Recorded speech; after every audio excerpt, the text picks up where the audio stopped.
Good morning, everybody. It is a beautiful Sunday morning. It's August 4th, I think, maybe August 5th. Anywho, last week I just returned from the island of Kauai. Got my new Oakley sunglasses with a Hawaiian flag on them. I had to do that because I bought a vacation rental while we were in Kauai.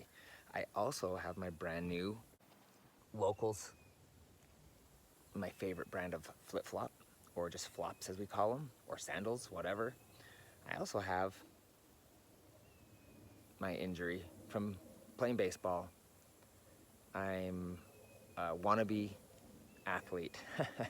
I'm also a wannabe farmer. So I have 2 acres here.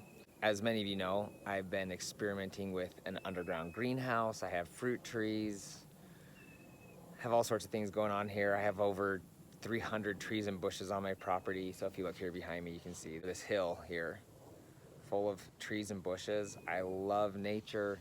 I love animals and just love beauty, you know? Anywho, we've got a couple things going on here today. Once again, we'll show you the greenhouse. Got a couple problems. The orange tree, I'll show you that in a second. It doesn't look like it's gonna give me oranges this year, which makes me sad. On my fruit trees, the birds are eating the apples. So I think I have a solution for that. Also, as you know, we had toads and tadpoles a couple weeks ago.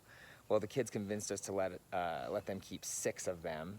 So I'm gonna give you an update on those guys. What we did was we released all of them into a pond in a similar location to where we had captured them. We had about 90 total, maybe 80.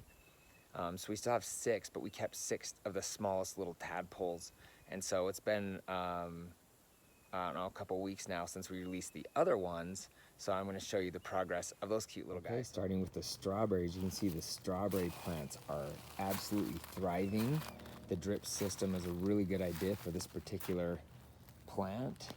You can see right here, we've got a whole clump of beautiful strawberries. I am going to pick that one right here in just a second and eat it.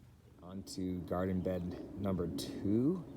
You can see here we have a plant that is actually thriving.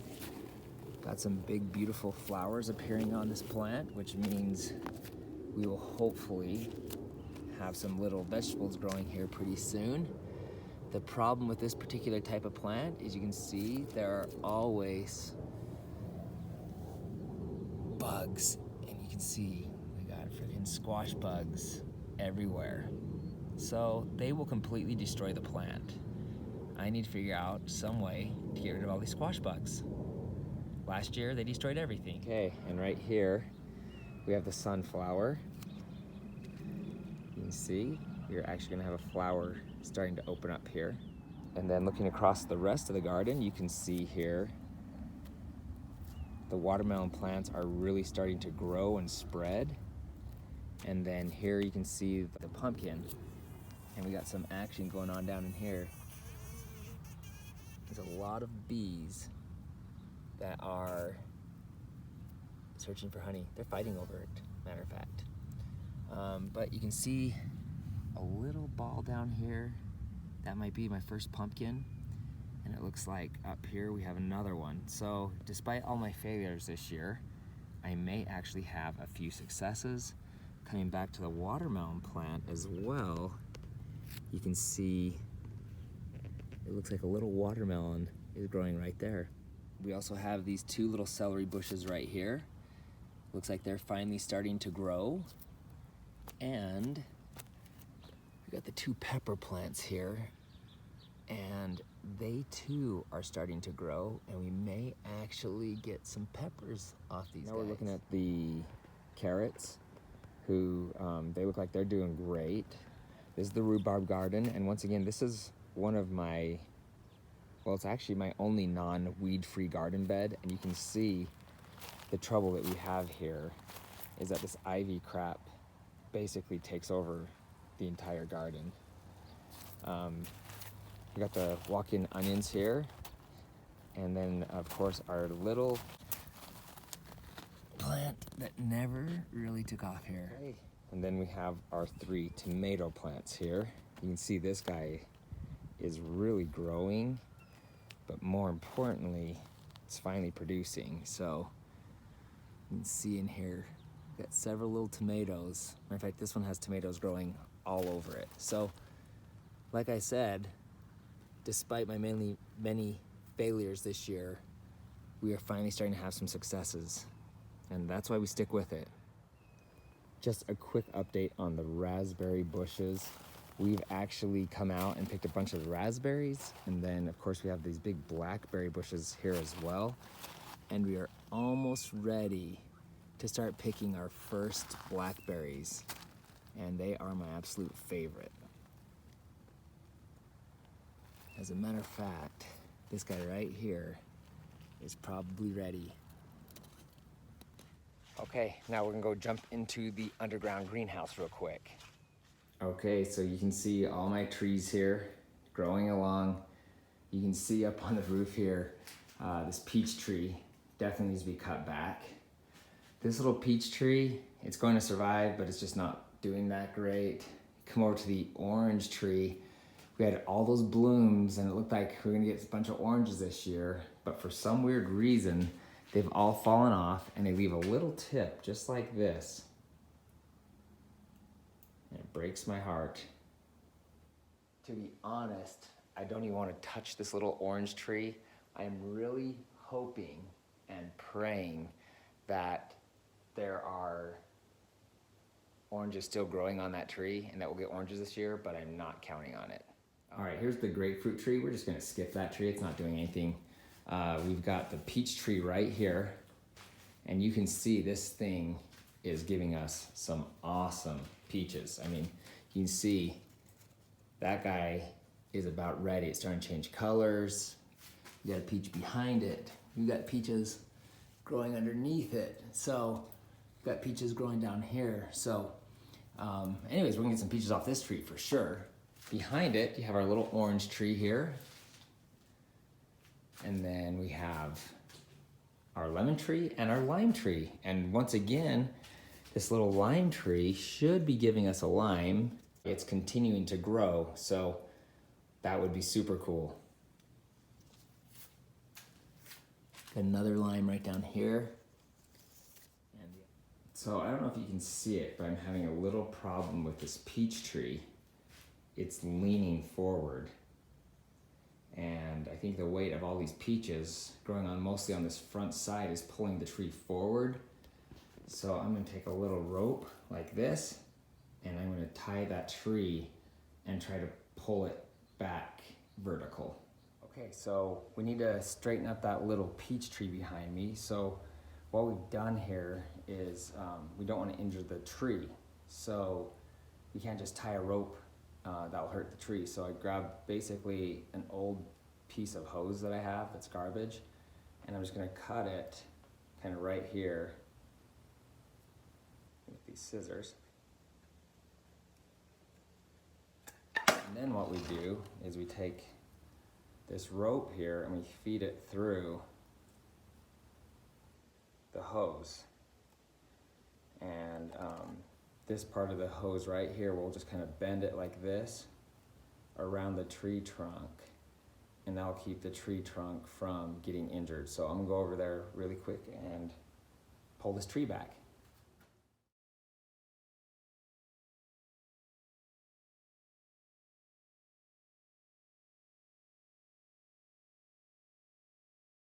Okay, so just to show you really quick what I did here, you can see, got that hose there wrapped around the trunk, and we tied it off to this water bucket here. So that should hold the weight of this tree, and we've been able to, I didn't straighten up all the way, but get it looking much better. Okay, if you look here, you can see our 6 fruit trees. Once again, these 2 front trees right here are gala apple trees. Then we have 2 peach trees in the middle, and 2 more gala apple trees at the back. So a few weeks ago, this apple tree had dozens of apples on it, and now most of them are gone. And I'm gonna give you a close-up really quick. I'm not sure if it's birds or bugs. But this one has almost no apples left. So I'm turning the camera around really quick. So right here, you have what looks like it's going to turn into a beautiful little apple. But if we spin it around, you can see right here, the sun's kind of in the wrong spot, but you're getting some, I don't know what that is. Anyways, that apple is not looking very good. Then of course, if we come over here and look at this apple, we have the same problem. I'm guessing it's bugs because it almost looks like sawdust or something right here. Like there's some sort of bug in there just eating it away.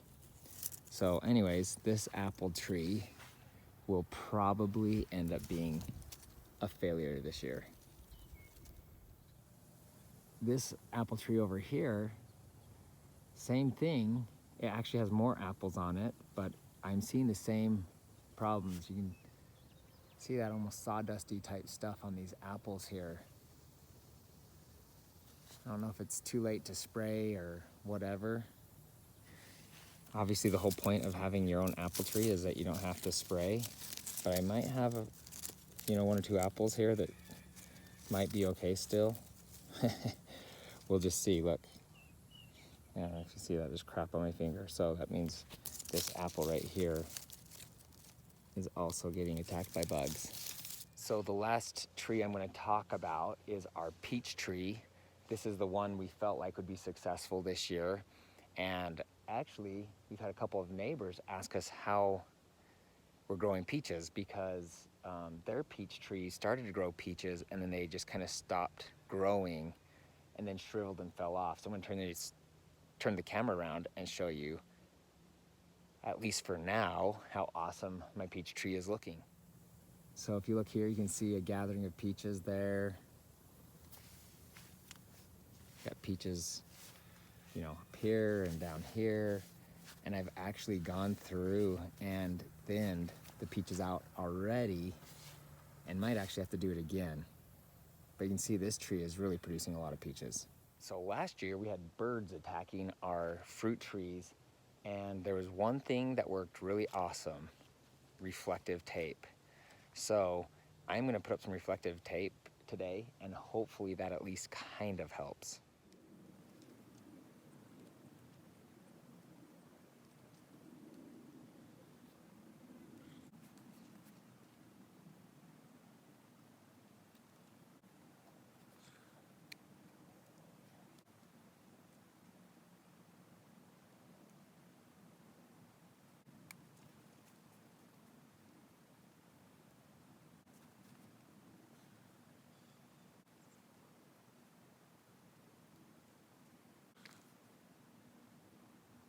Okay, so the last thing we're gonna check out, as promised, are the toads and the tadpoles. As I said, I absolutely love animals and creatures of all kind.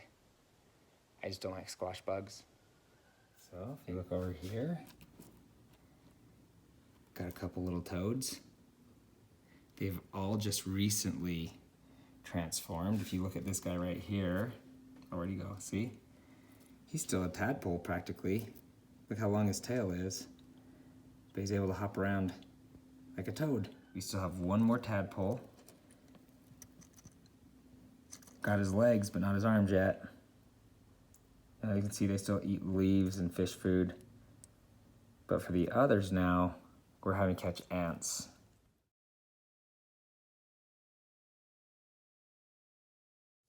The plan is, whenever you remove an animal from nature, is obviously to return it home and hopefully leave it in better condition than you found it, right? So like these, for instance, these tadpoles were going to die because the puddle they were in was drying up. So I think it's super cool that we're able to help them become frogs and release them back. The thing is if you take creatures from nature, you got to take care of them. So part of the process with these toads is catching ants or other type of bugs so they can eat. So this morning I got my cup and I'm gonna go out and catch some ants. Okay, so I have a cup full of ants and I'm gonna go put those in with the toads.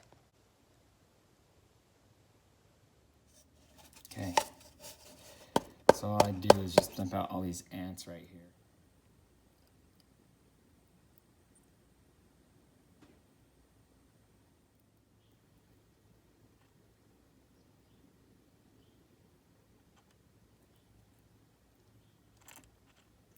Okay, that's it for my update. Thank you so much for watching. Please give the video a thumbs up and subscribe to my channel below. Go ahead, hit that button right there. Yep, that one right there, hit it right there. Okay, thank you so much. We'll see ya.